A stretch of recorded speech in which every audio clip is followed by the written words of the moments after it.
আর কসবাকাণ্ডে আজ রাজ্যে আসছে বিজেপির ফ্যাক্ট ফাইন্ডিং টিম। 4 সদস্যের প্রতিনিধি দল, তারা আসছে কলকাতায়। প্রতিনিধি দলে রয়েছেন প্রাক্তন কেন্দ্রীয় মন্ত্রী এবং পুলিশ কর্তা সত্যপাল সিং, দলে প্রাক্তন কেন্দ্রীয় মন্ত্রী মীনাক্ষী লেখি এবং বিজেপি সাংসদ বিপ্লব কুমার দেব। প্রতিনিধি দলে রয়েছেন সাংসদ মনন কুমার মিশ্র। আমাদের প্রতিনিধি অর্ণব মুখোপাধ্যায় সরাসরি রয়েছেন আমাদের সঙ্গে।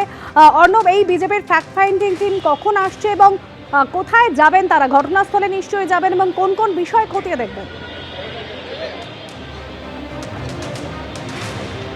দেখো, বিজেপির ফ্যাক্ট ফাইন্ডিং টিম সেটা আর কিছুক্ষণের মধ্যেই চলে আসবে এবং 4 জন, যেরকম তুমি বলছিলে, সত্যপাল সিং রয়েছেন, মনন কুমার মিশ্র রয়েছেন, মীনাক্ষী লেখি রয়েছেন এবং সেই সঙ্গে বিপ্লব কুমার দেব রয়েছেন। এর মধ্যে 2 জন প্রাক্তন মন্ত্রী রয়েছেন এবং তারা আসবেন কিছুক্ষণের মধ্যে।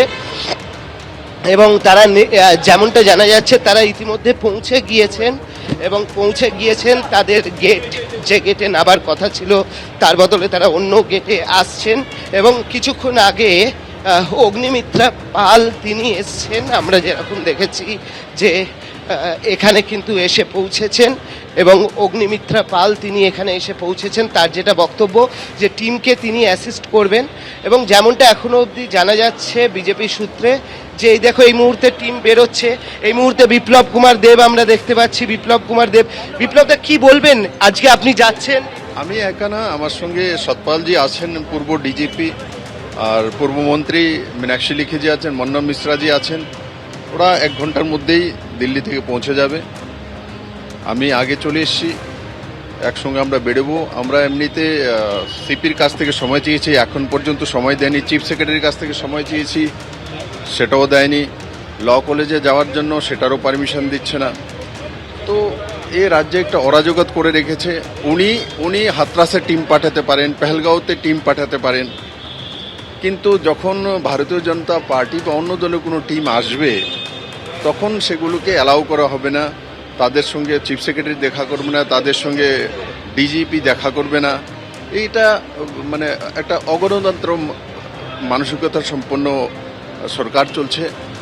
আর মুখ্যমন্ত্রী একজন মহিলা মুখ্যমন্ত্রী, জায়গাতে লাগাতার একের পর এক রেপ হচ্ছে, আর তাও এমন ইনস্টিটিউশন, মেডিকেল কলেজে হচ্ছে, ল কলেজে হচ্ছে, আর তার সঙ্গে তাদের নেতাদের যে বয়ান সেই বন্ধুবান্ধবের মধ্যে হয়ে যেতে পারে। এটা তো সিপিএমের লোক ছিল, সন্দেশকালীতে তো এটা তো চলতেই থাকে।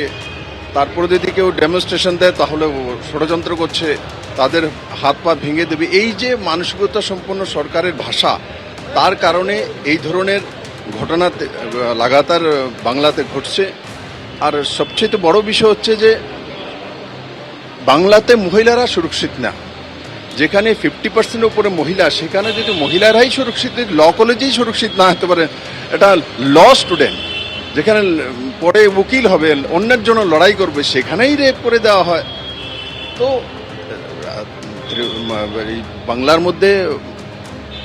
বাংলার মধ্যে মহিলাদের কোনো মানে এখানে নিরাপত্তা একদম নেই।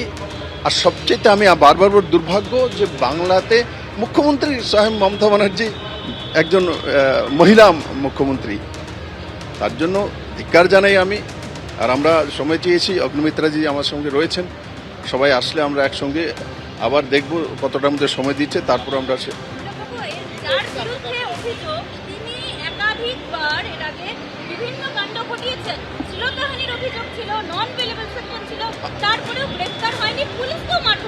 দেখেছি। দেখুন, 2013 থেকেই ওর কাহিনী আছে। ওর পশ্চিমবাংলা সরকারের তৃণমূল কংগ্রেসের সমস্ত নেতাগুলির সঙ্গে ওর ছবি প্রমাণিত করে। আর সে তৃণমূলের ছাত্র সংসদের সম্পাদক।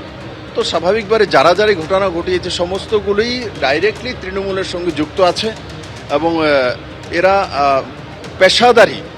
পেশাদারি রেপিস্ট।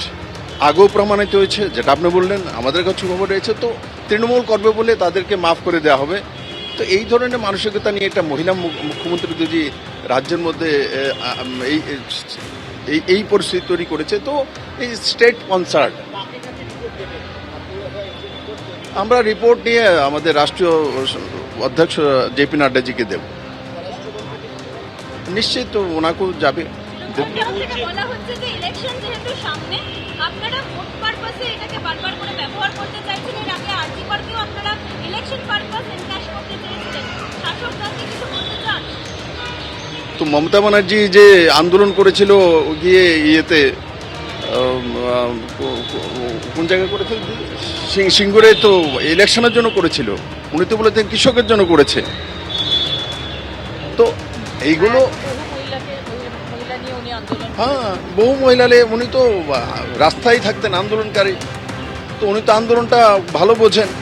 তো তার জন্য ওই বিষয়ে আমরা যাব না। আমরা পশ্চিমবাংলাতে মহিলার সুরক্ষা চাই, তার জন্য ভারতীয় জনতা পার্টি লড়াই করবে।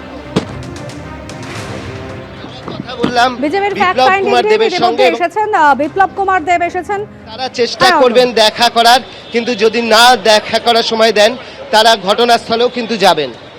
ধন্যবাদ অর্ণব।